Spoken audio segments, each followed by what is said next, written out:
झारखंड में जेपीएससी विवादों का दूसरा नाम है और विवादों को लेकर जिस तरह से जेपीएससी के अभ्यर्थियों ने आज बंधु तिर्की का घेराव किया है, उनके आवास का घेराव किया है, उनसे ही जानते हैं। बंधु तिर्की इस समय हमारे साथ हैं। दादा, जो चुनावी वादे थे आप लोगों के, चुनावी वादे कहाँ गुम हो गए? जो छठी जेपीएससी की लगातार आप भी बातें करते थे, हेमंत सोरेन बातें करते थे, वो वादे क्या झूठे साबित हो रहे हैं? नहीं, आप देखे होंगे कि जो चुनाव के समय जो वादा किया गया था उसको माननीय मुख्यमंत्री जी क्रमवार समय समय पर, आज हाल के दिनों में जो झारखंड लोक सेवा आयोग का परीक्षा फीस से संबंधित जो 600 रुपया था उसको आपका जनरल कैटेगरी के लिए 100, SC ST के लिए 50 रुपया कर दिया। उसी तरह से धीरे धीरे कई मुद्दे पूरा हो रहा है। कोरोना काल के कारण थोड़ा, हम तो पहले भी कहा था कि इन चीज़ों में जरूर धीमे आए थे, लेकिन अब उसको क्रमवार सब तेजी से हो रहा है। लेकिन एक चीज़ है कि माननीय मुख्यमंत्री जी को कहीं ना कहीं पदाधिकारी उसको गुमराह करने का काम करते हैं।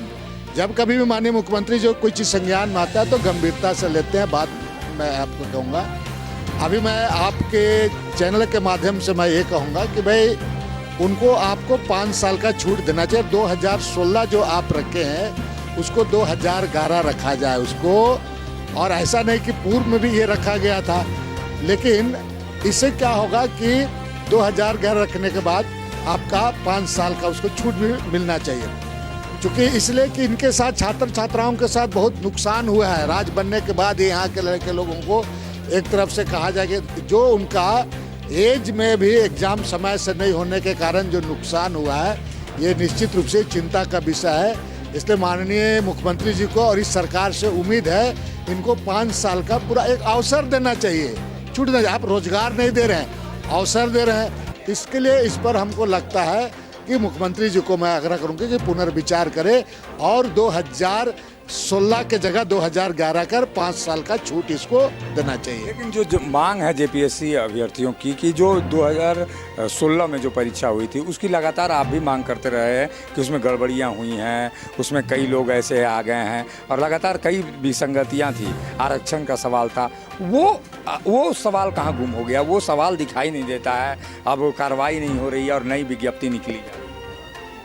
नहीं, देखिए, कार्रवाई उसमें कुछ चीज़ों में कार्रवाई हो रही है। अभी अगर आप इस पर कहेंगे तो डाइल्यूट हो जाएगा। मैं एक चीज़ पर करें, 2 चीज़ पर, 2-3 चीज़ पर करेंगे तो मामला डाइल्यूट हो जाएगा।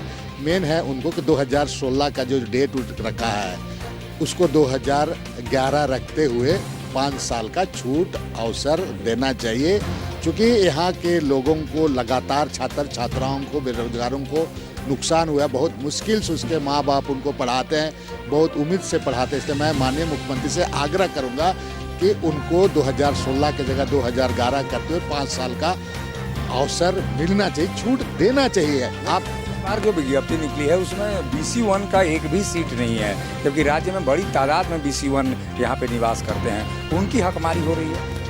देखिए, BC1 से संबंधित मामला को लेकर के हमने अभी जिस तरह की ST SC जो विशेष समिति बना था, हमने OBC को ही ले करके माननीय स्पीकर महोदय से भी चर्चा किया है। और इधर केवल अभी इसमें क्या, अगर OBC का देखा जाए तो पूर्व में ही राज बनने के बाद में भी OBC को जिस तरह SC ST के साथ अन्याय हुआ है उसी तरह से OBC को भी अन्याय हुआ है। हम तो चाहेंगे कि इस बार एक मैं सवाल ला रहा हूँ और इस पर भी एक कमेटी बननी चाहिए, और जिस तरह SC ST के साथ अन्याय हुआ, OBC के साथ जो अन्याय हुआ है उसकी भी जांच होनी चाहिए कि आखिर किस कारण से और किनके कारण से ये इस तरह से गड़बड़ी हुआ है और उनके साथ भी हकमारी हुआ है। मैं इसके संबंध में माननीय स्पीकर महोदय से भी बात किया है। ये बंधु तिर्की जो कह रहे हैं कि SC ST के साथ अन्याय तो हुआ ही है। राज्य में आरक्षण की जो सीमा है वो 27% से 14% है, और ऐसे में जेपीएससी में BC1 में एक भी सीट का न होना निश्चित रूप से हेमंत सोरेन की सरकार पर सवाल खड़े करता है। सहयोगी संजय के साथ अशोक कुमार, मुखर संवाद, रांची।